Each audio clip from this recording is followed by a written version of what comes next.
Magandang araw po mga kababayan. Bakit nga ba itong administrasyon ngayon ay nagulantang sa sinabi ni Sara Duterte na dineclare niya yung sarili niya na designated survivor?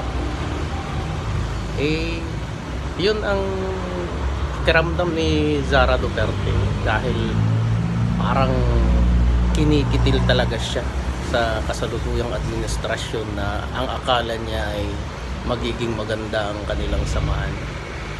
Isipin mo naman, kaliwat kanan yung banat sa kanya, diba? So, anong magiging pakiramdam ng isang tao kung ganon ang gagawin niya, gagawin sa kanya ng kanyang mga inaakalang magiging kakampi, diba? So, bakit kayo nagugulantang sa mga ganyan or else? Diba?